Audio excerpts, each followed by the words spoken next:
여호와께 합당한 영광을 돌리며 거룩한 옷을 입고 여호와께 예배할지어다. 아멘.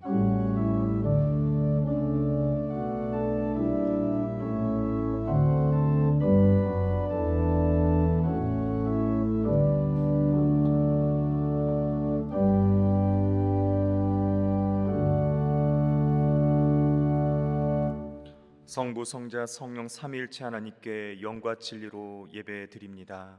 천지를 창조하시고 다스리시는 성부 하나님, 홀로 영광을 받으시고 오늘도 저희의 인생을 선하고 의로운 길로 인도하여 주옵소서. 십자가를 지심으로 우리를 죄에서 구원하신 성자 예수님, 오늘도 예배하는 주님의 자녀들에게 구원의 기쁨과 부활의 감격이 차고 넘치게 해 주옵소서. 성도들 곁에 언제나 함께 하시며 의로운 길로 인도하시는 보혜사 성령님, 오늘도 저희들에게 큰 믿음과 능력을 더하여 주옵소서. 성삼위 하나님께만 온전히 영광을 올려드리며 우리 구주 예수님의 이름으로 기도합니다. 아멘. 모두 일어나셔서 찬송가 1장으로 찬양 하나님께 영광 돌리겠습니다.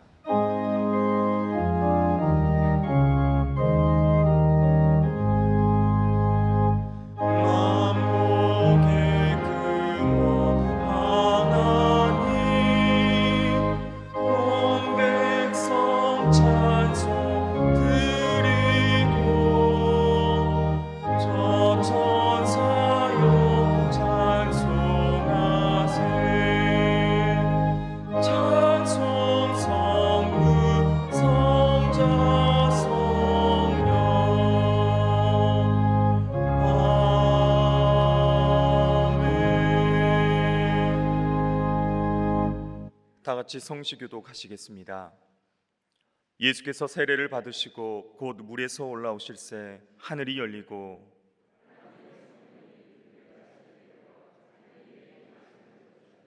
하늘로부터 소리가 있어 말씀하시되 그러므로 너희는 가서 모든 민족을 제자로 삼아 아버지와 아들과 성령의 이름으로 세례를 베풀고 볼지어다 내가 세상 끝날까지 너희와 항상 함께 있으리라 하시니라. 아멘. 사도신경으로 우리의 신앙을 고백하시겠습니다. 나는 전능하신 아버지 하나님 천지의 창조주를 믿습니다. 나는 그의 유일하신 아들 우리 주 예수 그리스도를 믿습니다.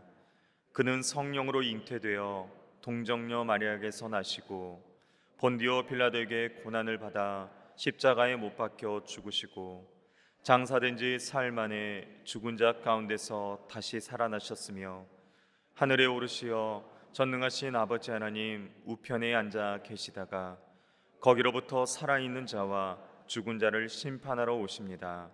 나는 성령을 믿으며 거룩한 공교회와 성도의 교제와 죄를 용서받는 것과 몸의 부활과 영생을 믿습니다. 아멘. 찬송가 197장으로 하나님께 찬양드리겠습니다.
오늘도 내리어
천지 만물을 창조하시고 우리의 삶을 주관하시는 여호와 하나님 아버지, 실록으로 푸르른 가정의 달을 맞아 어린이 주일과 어버이 주일, 스승의 날, 성년의 날, 부부의 날을 통해 가정과 주변을 돌아보아 서로 기념하고 축복하게 하시니 감사합니다.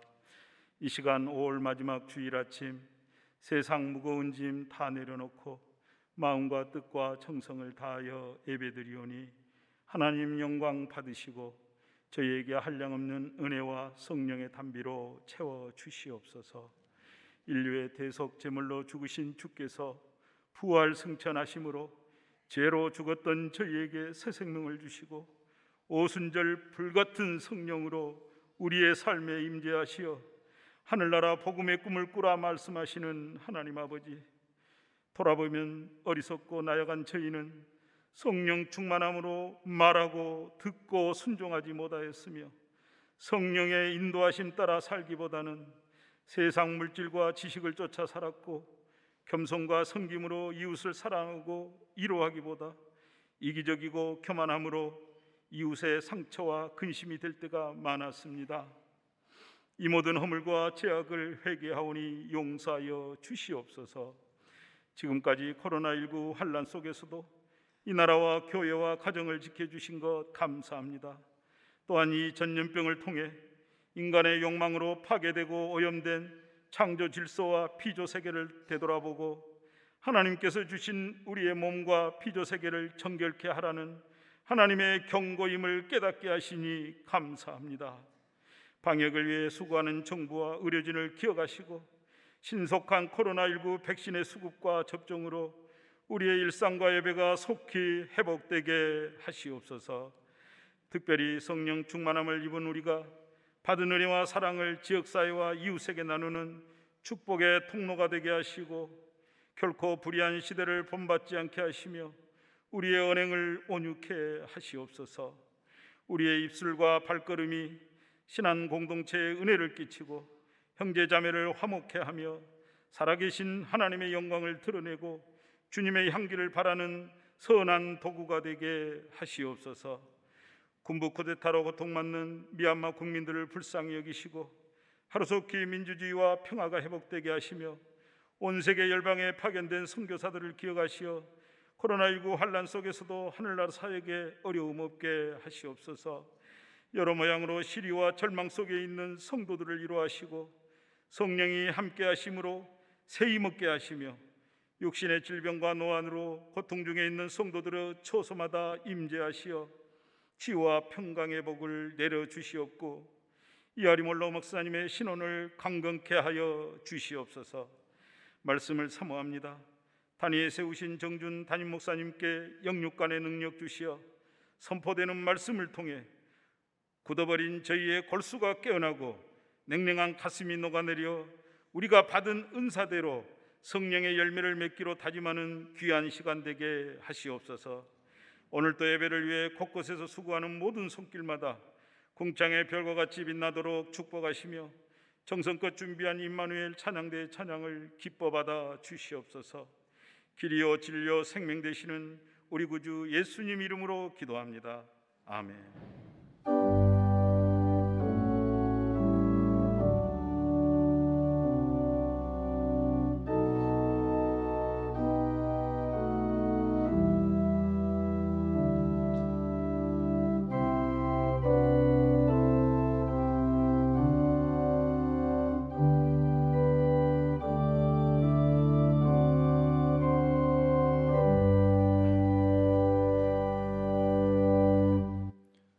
오늘 우리에게 주시는 하나님의 말씀은 고린도전서 12장 4절부터 11절의 말씀입니다.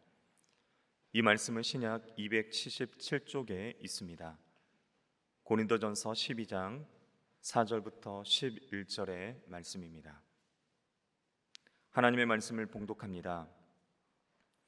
은사는 여러 가지나 성령은 같고 직분은 여러 가지나 주는 같으며 또 사역은 여러 가지나 모든 것을 모든 사람 가운데서 이루시는 하나님은 같으니 각 사람에게 성령을 나타내심은 유익하게 하려 하심이라.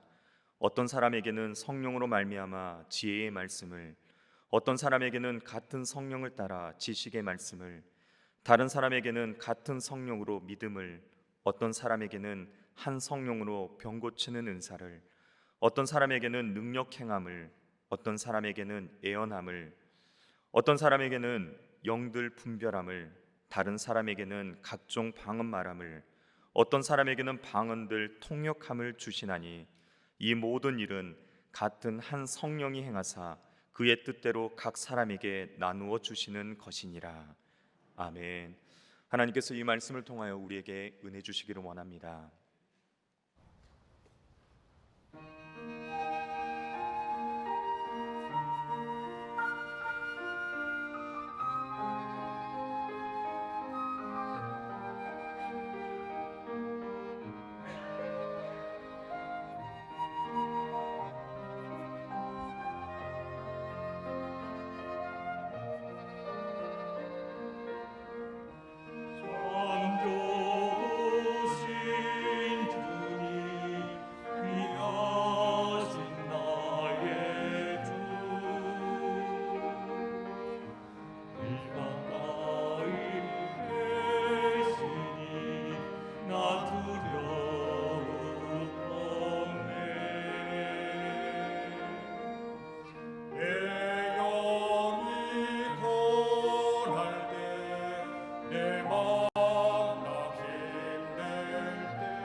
아멘. 감사합니다. 저희도 찬양 한 곡 같이 부르고 말씀 들으면 좋겠습니다. 예수의 이름으로 함께 찬양하겠습니다.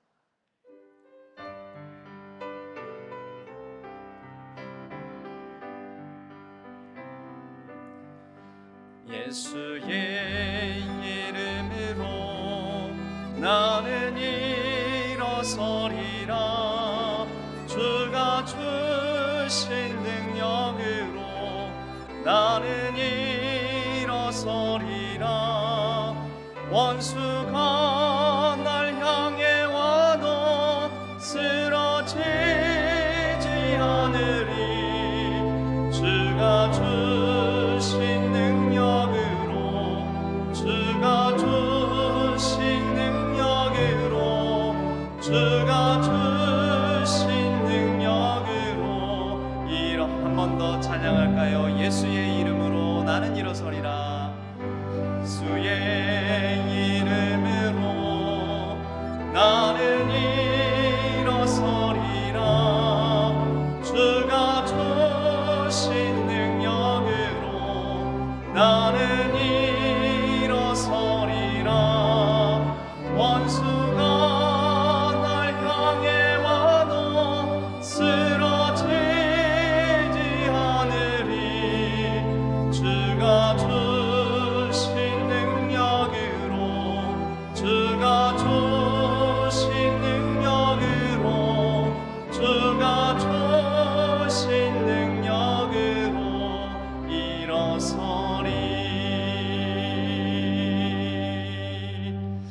하나님 아버지, 지치고 고난 삶 가운데 하나님의 말씀을 듣고자 합니다. 무엇보다도 하나님께서 주시는 능력으로 우리가 다시 일어서기를 원합니다. 여러 일상에 혼란스럽고 아프고 상한 마음 주님 앞에 가지고 나와왔사오니 우리의 마음을 만져주시사 다시 일으켜 세워 주시옵고 담대함과 용기를 가지고 우리의 일상을 온전히 살아내게 하여 주옵소서. 이 시간 말씀을 온전히 듣게 하여 주옵소서. 우리에게 힘 주시고 능력 주시고 또 새로운 은사로 우리를 통하여서 또 많은 사람들을 돕고 섬기게 하시는 그 능력의 말씀을 듣게 하여 주옵소서. 성령으로 함께하여 주옵소서. 의지하옵고 우리 주 예수 그리스도의 이름으로 간절히 기도하옵나이다. 아멘. 옆에 사람들과 인사하겠습니다. 예수님의 이름으로 다시 일어서십시오 하고 인사하겠습니다. 예. 여러 아프고 상하고 지치고 고난 우리의 일상 속에 성령 하나님께서 우리와 동행하시는 줄로 믿습니다. 그 성령 하나님을 통하여서 우리 주 예수 그리스도를 주님으로 고백하며 그 능력으로 힘들고 지친 우리의 삶을 넉넉히 감당하고 인내하고 이기는 우리 모든 성도님들 되시기를 바랍니다. 오늘은 성령에 관한 말씀 세 번째 시간으로 성령의 은사에 관한 말씀을 중심으로 나누겠습니다.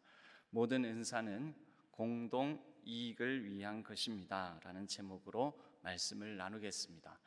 고린도전서 12장은 은사장이라고 불리는 장입니다. 이 은사라는 말은 참 특별한 말인데요, 사도 바울이 특별히 즐겨 사용하였습니다. 성경 우리말 성경에 은사라고 번역된 곳이 여러 곳이 나오지만 그 중에 바울이 사용한 이 은사에 관한 말씀이 10가지가 넘습니다.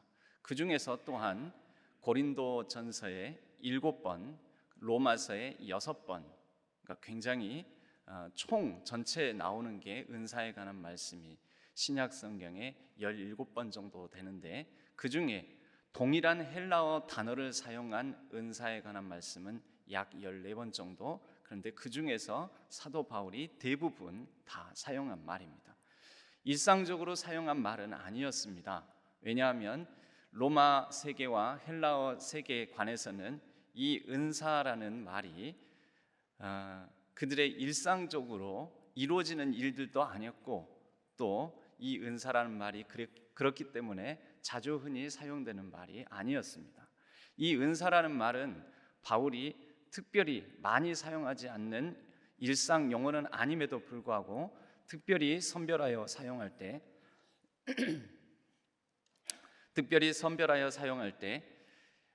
카리스마라는 단어를 이 은사라는 단어에 사용하였습니다. 은사가 카리스마입니다. 오늘날 우리가 카리스마라고 얘기를 많이 하지 않습니까? 카리스마 있는 지도자, 저 사람은 참 카리스마가 있어, 저 사람 연설을 듣고 있으면, 강연을 듣고 있으면 청중을 카리스마 있게 끌고 가는 그런 능력이 있어, 이렇게 우리가 표현하지 않습니까?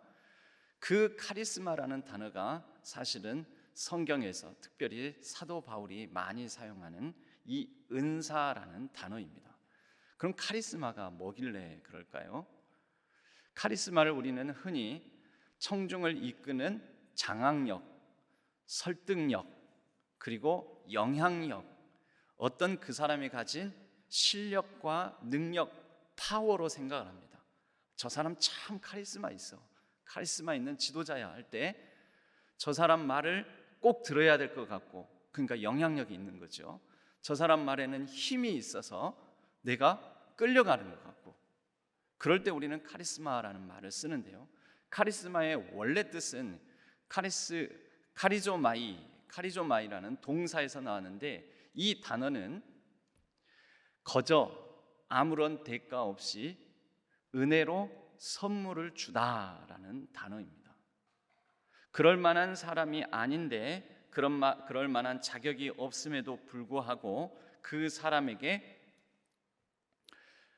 대가 없이 거저 은혜로 선물을 주다.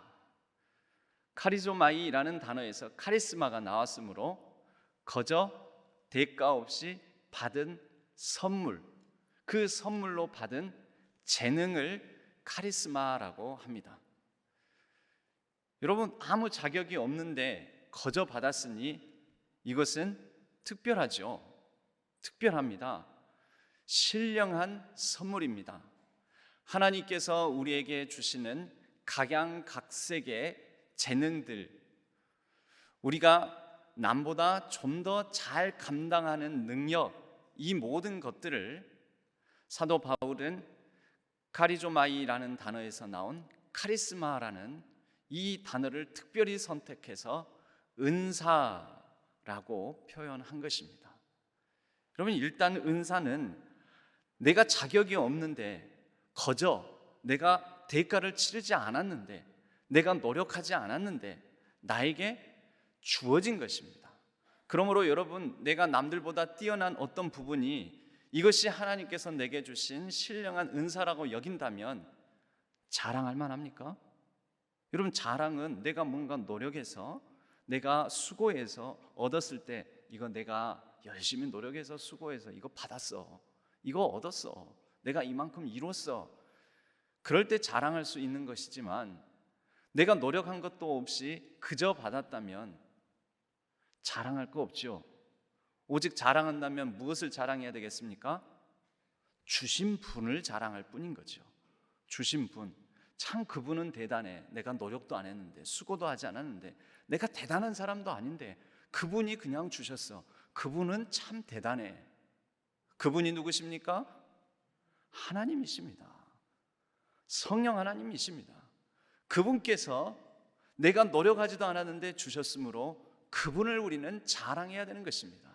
성부, 성자, 성령, 그분 삼위일체 하나님을 우리는 우리가 받은 은사로 말미암아 그분을 더욱더 높이고 자랑해야 하는 것입니다. 저는 남들보다 덜 받았어요. 그래서 눌리고, 저는 남들보다 더 받았어요. 그래서 우쭐거리고. 여러분, 그것은 자기 자랑하는 것이지 않습니까? 성령의 은사는 자기 자랑의 도구나 수단이 아닙니다. 모든 하나님께서 우리에게 주신 은사는 오직 하나님을 자랑할 만한 도구이자 수단이요, 그 자체입니다. 하나님의 은혜, 하나님께서 우리에게 주신 은혜입니다. 이 은사로 말미암아 오늘 한 3가지 정도 나누겠습니다. 먼저 첫째는 가장 중요한 은사가 있습니다. 은사 중에 가장 중요한 은사, 여러분, 은사가 뭐라고 그랬습니까? 거저 대가 없이 받은 선물이라고 그랬죠. 그러므로 가장 중요한 선물은 뭘까요? 저와 여러분이 수고도 노력도 하지 않았는데, 우리가 십자가에 못 박히지도 않았는데 우리가 받은 선물이 있습니다. 그것이 무엇입니까? 구원입니다. 그렇습니다. 그 구원은 누구를 주로 시인하고 고백함으로 받게 되는 것입니까? 예수 그리스도를. 그렇습니다. 그래서 성령의 은사 중에 가장 중요한, 모든 은사의 시작이 되는, 알파와 오메가가 되는 은사가 있습니다. 그것은 예수를 주로 고백하는 은사입니다. 예수를 주로 고백하는 은사. 목사님, 흔히 들은 얘기라서 또 이것을 어떻게 설명해야 될지 잘 모르겠습니다. 여러분, 우리는 예수 그리스도를 주로 고백하기 이전, 예수 그리스도를 믿기 이전에는 우리를 이끄는 것이 참 많았습니다. 여러 가지에 끌려서 살아갑니다. 끌려서 살아가는 상태, 그것이 뭘까요? 부자유한 상태입니다. 특별히 인간의 죄성, 자기 중심성, 자기 욕망, 여러분, 이런 것에 우리는 이끌려서 살아갑니다. 세상 풍조, 세상이 좋아하는 것, 이것에 이끌려서 살아갑니다. 그래서 오늘은 이것에 의해서 기쁨을 얻었다가 내일 되면 이내 그것의 기쁨은 사라지고, 왜? 유행이 지나가니까요. 트렌드가 바뀌니까요. 세상 풍조는 늘 바람에 나는 겨처럼 움직이는 것이니까요. 그래서 오늘 즐거움과 만족을 얻었다가 내일은 불만과 불평이 쌓입니다. 여러분, 그렇게 세상 풍조를 따라 우쭐거리기도 했다가 심히 가라앉고 열등감에 빠졌다가 오르락내리락 왔다 갔다 우왕좌왕하는 우리가 그리스도 예수 안에서 그분의 이끌림을 받아 자유함을 얻게 되는 것입니다.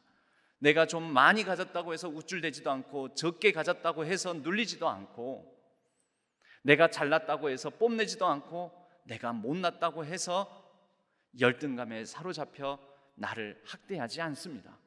왜요? 예수 그리스도께 이끌림 받는 사람, 예수를 주로 고백하면 그분으로 말미암아 나는 잘났거나 못났거나 가졌거나 못 가졌거나 똑똑하나 미련하나 어리석으나 내가 좀 IQ가 높으나 낮으나 그분이 나를 사랑하신다는 것을 온전히 신뢰하기 때문입니다.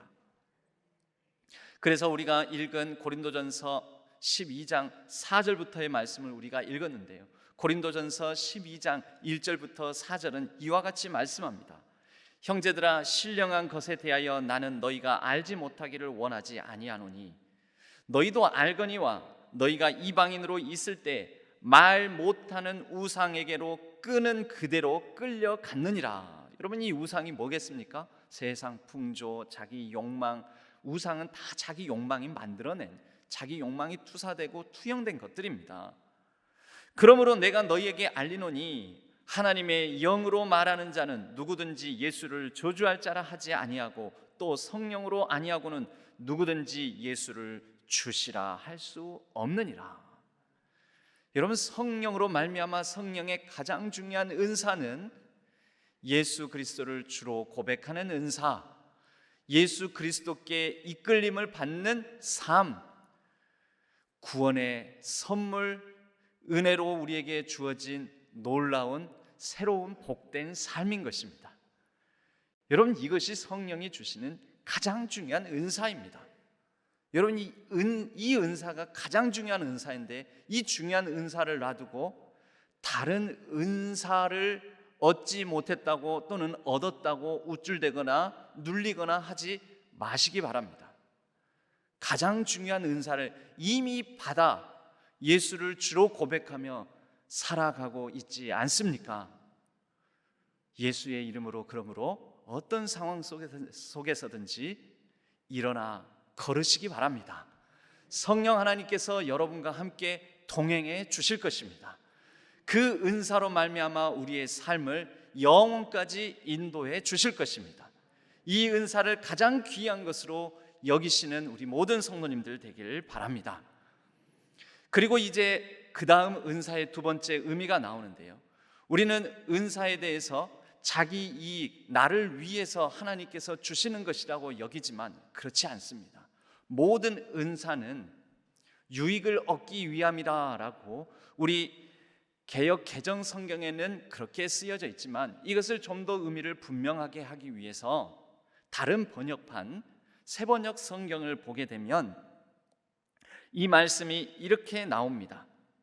7절 말씀, 우리가 읽은 7절 말씀, 각 사람에게 성령을 나타내심은 유익하게 하려 하심이라. 그런데요, 새번역 성경에는 각 사람에게 성령을 나타내 주시는 것은 공동 이익을 위한 것입니다. 여러분, 그저 유익을 위한 것이다. 유익, 나를 위해서, 내가 못나고 부족하고 연약하니까 나를 위해서 성령 하나님께서 은사를 주시고 나를 인도하시고 그러시나 보다, 그렇게 생각하기가 쉽습니다. 왜 그럴까요? 모든 사람은 다 자기를 중심적으로 성경을 보기 때문에 그렇습니다. 성경을 보면은 이건 내 말씀, 좋은 거는 내 말씀, 나쁜 거는 네 말씀, 이렇게 가잖아요. 그래서 자기 중심적으로 성경을 읽기 때문에 성령을 나타내 주시는 것은 유익하게 하려 하심이라. 내 유익을 위해서, 내 신앙의 유익을 위해서 성령께서 은사를 주시는구나, 이렇게 해석하는 경우가 우리는 더 많습니다. 그런데 다른 번역서를 보니까 새번역 성경만 보더라도 명확하게 공동 이익을 위한 것이다 라고 못 박혀 있습니다. 여러분, 이렇게 우리는 조금 더 구체적으로 못 박아놔야 우리가 의미를 제대로 확실하게 파악하게 됩니다.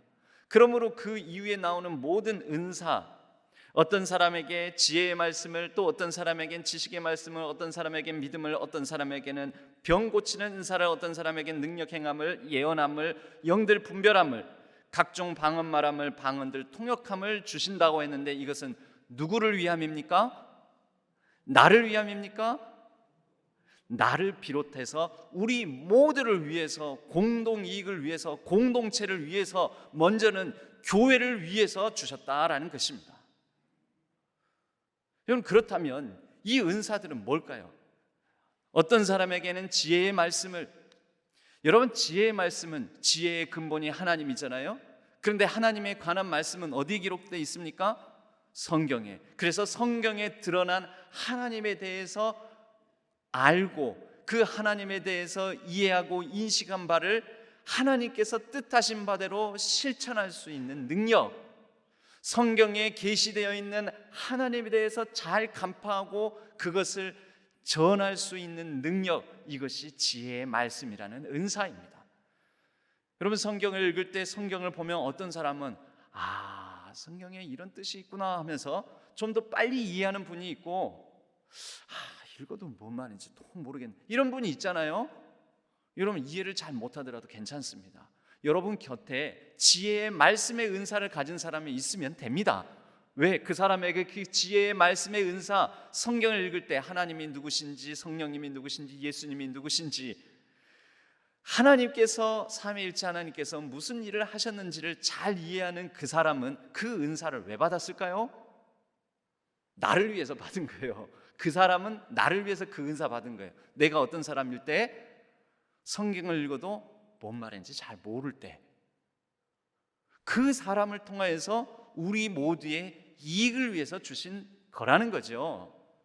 지식의 말씀은 그럼 무엇입니까? 지식의 말씀의 은사는 성경을 잘 가르치는 은사입니다. 특별히 교리와 신학 이런 것에 입각하여 좀 더 해석학적 틀을 가지고 잘 가르치는 은사, 여러분 또 그런 사람들이 있습니다. 같은 말씀을 읽어도 이것은 신학적으로 좀 상징적으로도 봐야 되고 비유적으로도 봐야 되고 잘 살펴야 된다라고 여러 다양한 신학적 지식을 바탕으로 잘 가르치는 사람들이 있습니다. 때로는 이러한 역할을 교회 학교에서 교회 학교 선생님들이 하기도 합니다. 많은 신학을 갖고 있지는 않더라도 적어도 아이들에게, 어린 아이들에게 정도는 성경을 풀어서 잘 가르칠 수 있는 은사, 이게 지식의 은사입니다. 지식의 말씀이라는 은사, 성령의 은사로 믿음의 은사를 말합니다. 믿음이 뭘까요? 예수 그리스도를 잘 믿는 것, 물론 그렇습니다. 그것은 이미 전제된 것 아닙니까? 예수를 주로 시인하고 고백하는 우리 모두에게 주어진 은사, 신자라면 다 받은 은사, 그 믿음일까요? 그렇지 않습니다. 이것은 신뢰할 수 있음, 신실함, 믿을 수 있는 사람. 여러분, 어떤 사람은 이런 신뢰감을 주는 사람이 있습니다. 믿을 수 있는 사람, 신실한 사람, 어떤 상황 속에서도 충직한 사람. 여러분, 이런 은사가 바로 믿음이라는 은사입니다. 또 어떤 사람에는 병 고치는 은사를, 병 고치는 은사가 뭘까요? 신유의 능력. 여러분, 오늘날에는 예수님 당시에 많은 기적적으로 신유의 은사로 고쳐야 할 많은 병들이 지금은 어디 가면 고칩니까? 병원 가면 고칩니다. 병원 가면 고칩니다. 그러므로 오늘날에는 병 고치는 은사가 이런 은사가 아닙니다. 특별히 병에 걸려 있는데 마음이 불안하고 두려워하고 어려워하고 힘들어하고 병원 가면 나을 거지만 그럼에도 불구하고 두렵고 떨리는 사람, 그런 사람에게 괜찮을 거야 하며 말 한마디라도 그 말 한마디를 통해서 아픈 마음을 감싸주고 고쳐주는 은사, 그런 위로의 은사. 여러 병들고 상처난 가슴을 안고 살아가는 사람에게 그 병들고 상처난 마음 가슴을 다독여주는 은사. 여러분, 오늘날 병 고치는 은사는 이런 은사로 해석해 볼 수가 있습니다. 어떤 사람에게는 능력 행함을 주신답니다. 이 능력이 무엇일까요? 세 번역을 보니까 그곳에서는 이것을 기적 행함을, 다른 번역서에는 기적 행함을이라고 되어 있습니다. 그럼 기적이 무엇일까요? 나 같으면, 모든 일반 사람들 같으면 그런 절망적인 상황, 그렇게 숱한 실패를 거듭하고 경제적으로 너무너무 힘들고 아픈 상황 속에서는 그냥 주저앉고 말 거야 하는데, 그러한 절망적인 소망이 없는 것 같은 상황과 형편 속에서 다시 일어서는 겁니다. 다시 7점8기 하는 것입니다. 야, 어떻게 그런 환경과 그런 상황 속에서, 그런 집안에서 그런 사람이 그런 일을 행할 수가 있지? 여러분, 이게 기적이 아니고 뭐겠습니까? 기적 행하는 능력을 성령 하나님께서 주십니다. 이 기적은 우리의 일상 속에 숱한 절망에 넘어질 수 있는 상황 속에서도 다시 일어나 7점8기 할 수 있는 능력을 말합니다. 그런 능력을 여러분들도 받으시기를 바랍니다. 어떤 사람에게는 예언함을, 이 예언은 특별히 여러분 선포입니다. 담대한 선포. 난 이제 이렇게 하겠어. 나는 이렇게 살 거야. 나는 반드시 이 일을 이루어내겠어 라고 하나님의 뜻을 따라 하나님의 말씀에 입각하여 자신의 강인한 의지를 발휘하는 능력, 강한 선포, 담대한 선포, 이렇게 살겠어, 살 거야, 이루어낼 거야 라고 말하는 은사입니다. 여러분, 흔히 각 지방 사람들의 특징을 이렇게 분류한다고 하죠. 경상도와 전라도, 그러니까 한반도를 세 곳으로 나누면은 이북 지역과 그리고 남한 지역을 양등분해서 이쪽 경상도 쪽 동쪽 지역과 서쪽 지역, 그리고 나머지 북한 지역, 이렇게 세 곳으로 나눈다고 했을 때 각 지역의 사람들의 어떤 특징이 있답니다. 그 특징이 있는데, 경상도는 반드시 뭐뭐 해야 해 라는 것이 세답니다. 성향이. 왜냐하면 그쪽은 서로 마을 단위로, 아무래도 전라도 이쪽 서쪽 지역에 비해서 산지 지역이 많기 때문에 마을 단위로 공동체 생활을 하다 보니, 좀 더 고립된 공동체 생활을 하다 보니 위계 질서가 철두철미하고 그 마을 공동체에서 쫓겨나는 것을 매우 싫어한다라는 것이죠. 그래서 그 마을 공동체에 위계가 서 있고 수장의 눈밖에 나는 것을 두려워한답니다. 그렇기 때문에 경상도 이쪽 동쪽 지역의 성향은 뭐뭐 해야 해. 그래서 그것을 따르고 철두철미하게 지키는 성향이 강하다라는 것이죠. 이쪽 서쪽 지역의 성향은 평야지대고 서로 돕고 나누고 품앗이하는 문화가 발달되어 있습니다. 그래서 이곳에서는 뭐뭐 할 수도 있고 안 할 수도 있고 라는 성향이 강하다고 합니다. 내일 우리 만나자 그러면 내일 약속 시간에 올 수도 있고 못 올 수도 있고,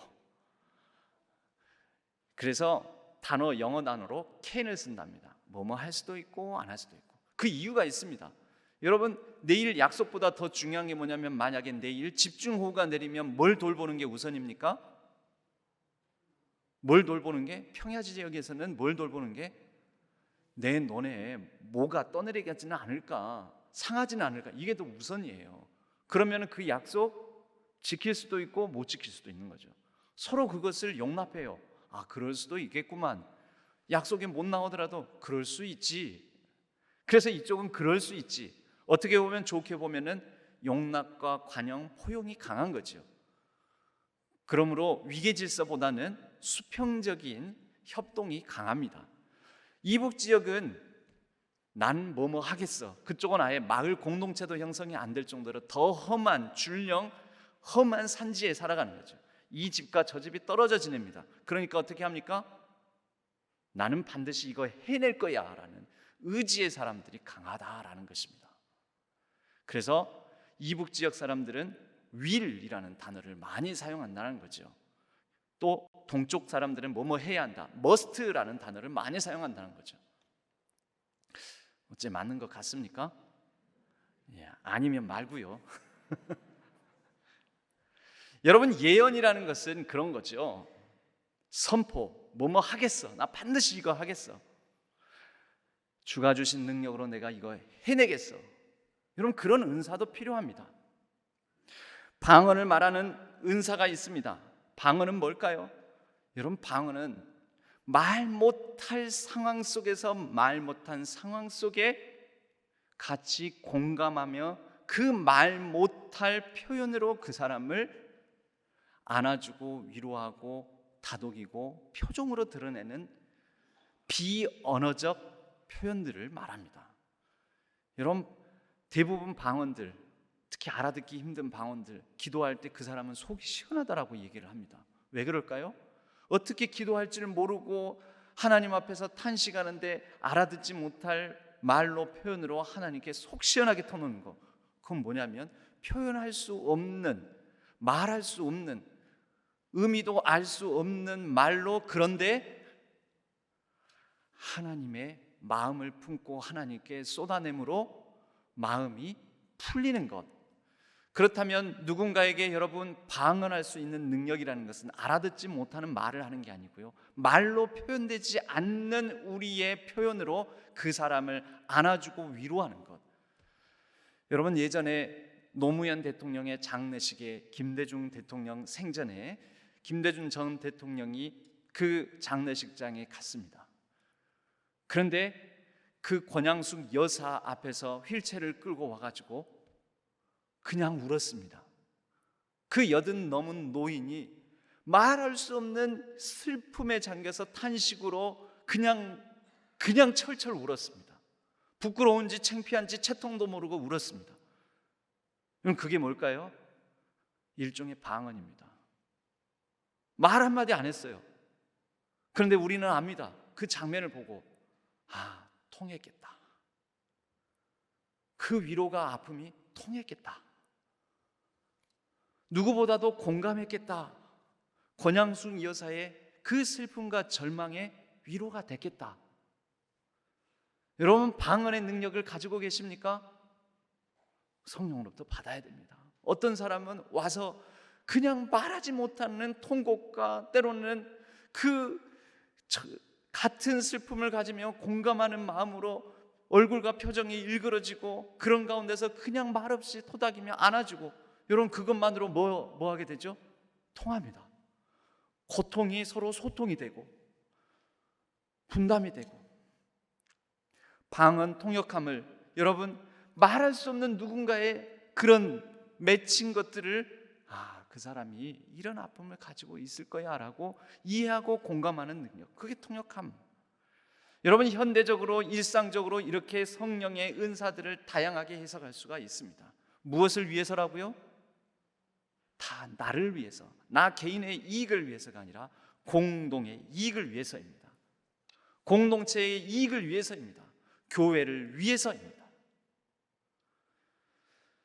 여러분, 때로는 성령의 은사를 사익, 자기 자랑, 자기 과시, 이런 수단이 될 때에는 성령의 은사를 많이 가졌다 하는 사람들로 인해서 교회가 혼란스러워집니다. 교회가 어지러워집니다. 심지어 교회가 분열하고 무너질 수도 있습니다. 여러분, 이 은사와 직분은 굉장히 밀접한 연관을 갖습니다. 우리가 우리 장로교에서는 목사, 장로, 권사, 집사, 이렇게 직분들이 있지 않습니까? 이 직분들이 바로 성령과 믿음이 충만한 자에게 주어지는 직분이라고 성경은 말하고 있습니다. 최초의 직분은 사도행전에서 사도들이 유대인과 헬라인 과부들을 구제하는데 너무 시간을 뺏기고 또 이것이 공평하게 이루어지지 않음으로 인하여서 이것을 돕고자 섬기는 자로 공동체의 유익, 이익을 위해서 7 집사를 세웁니다. 7 집사를 세운 조건이 나옵니다. 그런데 그 조건은 성령과 믿음이 충만한 자, 성령이 충만한 자. 여러분, 성령 충만하여 이러한 은사를 받은 자 아니겠습니까? 공동 이익을 위하여서 내가 하나님으로부터 거저 받은 좀 더 나은 것을 발휘할 수 있는 자. 우리 모든 직분자들은 내가 과연 공동체의 이익을 위해서 내가 가진 것을, 내게 있는 것을 분별하여 잘 사용하고 있는지를 우리가 성찰해보고 늘 살펴보기를 간절히 소망합니다. 우리가 성령 하나님께 구하고 교회 공동체를 위해서 기도할 때마다 하나님, 내가 가진 것이 누군가를 위해서 잘 쓰여지고 있습니까? 잘 쓰여지기를 원합니다. 공동의 이익을 위해서, 공동체를 위해서, 교회를 위하여서 내게 주신 직분이 잘 쓰여지기를 원합니다. 여러분, 특별히 권사라는 직분은 성경에 권사라는 단어는 안 나옵니다. 그런데 권사의 흔적이 나옵니다. 어디에 나오냐면 바나바라는 사람에게 나옵니다. 바나바라는 사람은 그 이름의 뜻이 위로하는 아들이다라고 우리 개역 개정에는 나와 있는데, 그 이전 개역 한글에는 권위자라고 나옵니다. 권위자, 권위자 하니까 권위 있는 사람, 이 뜻이 아닙니다. 위로를 권하는 사람, 위로하는 사람이라는 거죠. 권위자, 그 권자의 권사입니다. 사랑하는 우리 신안의 모든 권사님들, 권위자이십니까? 나로 말미암아 우리 교회 성도님들이, 구역과 교구에 있는 성도님들이 위로를 받습니까? 여러분, 모든 직분은 이렇게 성령의 은사 가운데서 자라가는 겁니다. 처음에는 은사를 가진 사람으로부터 양육을 받습니다. 케어를 받습니다. 그 사람으로 인해서 덕을 봅니다. 그럴 때를 믿음이 연약한 아기 상태라고 합니다. 초신자 아기 상태. 그런데 아기 상태에서 우리 모두는 성령의 충만한 가운데 성령의 인도함을 따라 자라가야 됩니다.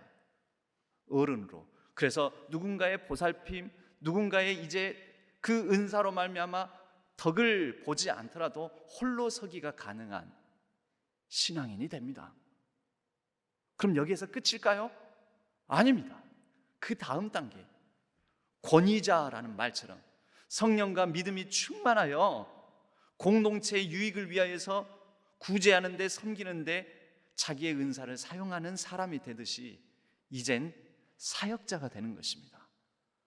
내 덕 보고 내게 주신 은사, 내게 하나님께서 주신 능력과 재능을 가지고 돌보고 살피고 양육하는 양육자가 되는 것입니다. 장로, 권사, 집사, 목사 다 양육자가 되어야 합니다. 나로 인하여서 연약한 사람이 세워지고 이익을 얻고 덕을 보고 믿음이 자라고, 그리하여 공동체가 온전하게 세워지고, 저희 신앙교회가 그러한 교회로 든든하게 세워져 가기를 간절히 소망합니다. 이리하여 큰 은사, 작은 은사 없습니다.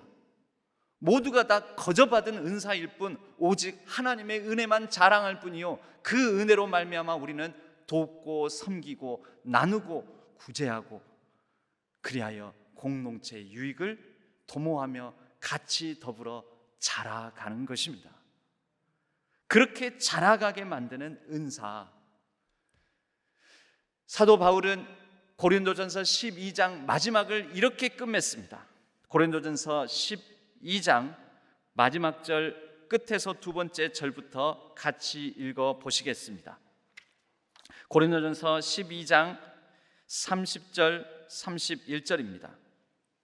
31절 마지막 절만 같이 읽겠습니다.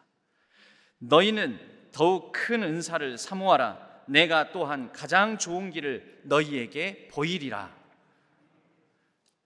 여러분, 그 앞에는 모두가 다 통역하는 자겠느냐, 모두가 다 사도이겠느냐, 선지자이겠느냐, 능력 행하는 자이겠느냐, 모두가 다 병 고치는 자이겠느냐 라고 말하고 난 다음에, 그리고 나서는 더 큰 은사를 사모하라 그러는데, 여러분, 이제 더 큰 은사를 보여주겠답니다. 그리고 나서 고린도전서 13장으로 이어집니다. 13장이 뭘까요?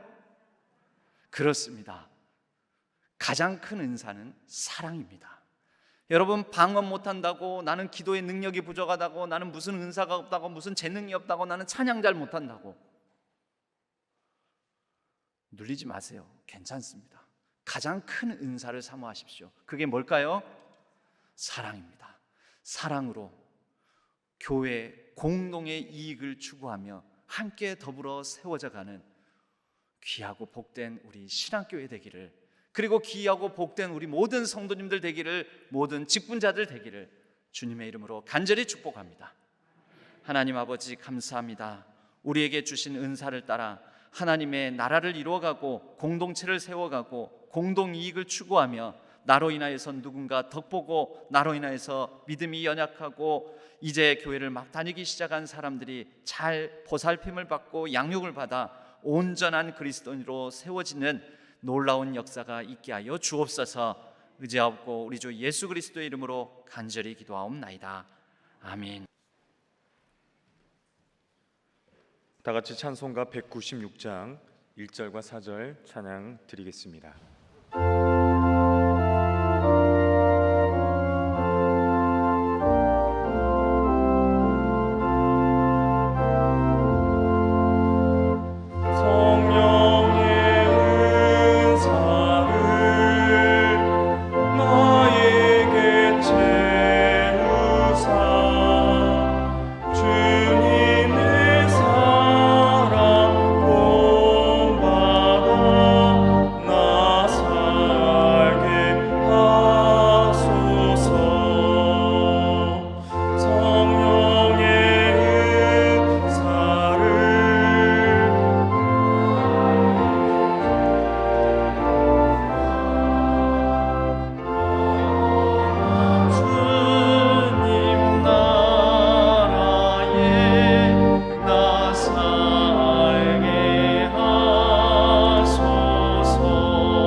하나님 아버지 감사합니다.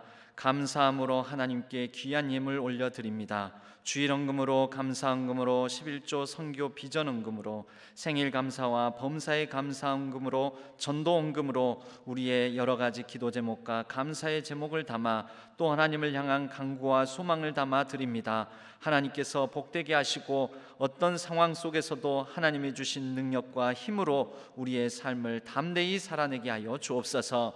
성령의 능력으로 형통한 삶으로 인도하여 주시옵소서. 날마다 하나님의 복을 누리며 또 나누는 삶이 되게 하여 주옵소서. 우리 교회가 믿음의 반석 위에 든든히 서가게 하여 주옵소서.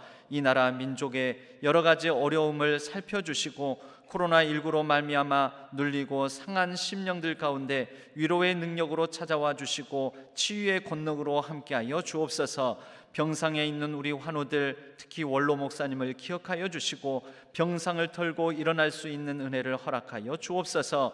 온 세계 열방을 굽어 살펴 주시옵소서. 특별히 미얀마의 땅을 불쌍히 여겨 주시옵소서.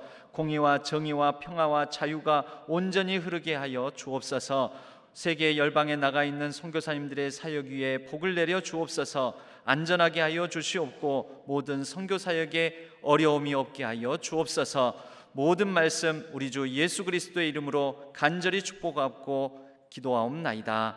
아멘. 교회 소식을 나누겠습니다. 6월 1일 초하루 기도회가 있습니다. 그리고 오늘 저녁 예배는 자살 예방 기독교 단체를 섬기시는 조성돈 목사님께서 말씀을 전해 주시겠습니다. 단순히 자살 예방이 아니라 생명의 가치와 우리 주변에 생명의 힘을 잃고 절망에 빠진 사람들을 어떻게 도울지를 오늘 말씀 특강 가운데서 배우는 시간 되었으면 합니다. 다음 주일에는 정기 재직회가 있습니다. 기타의 소식은 주보를 참조해 주시기 바랍니다. 모두 자리에서 일어나시겠습니다.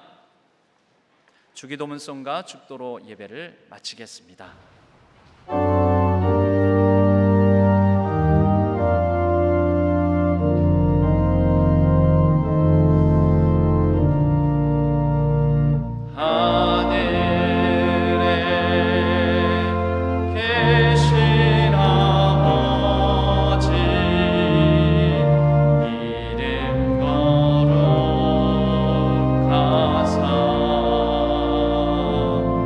주님 나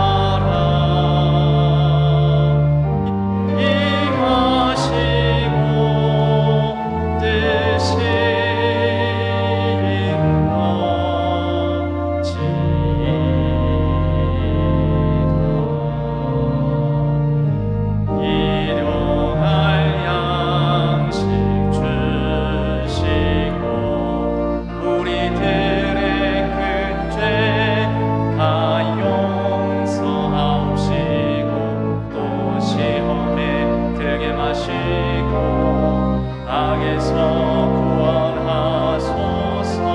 대개 주의 나라 주의 권세 주의 영광 영원히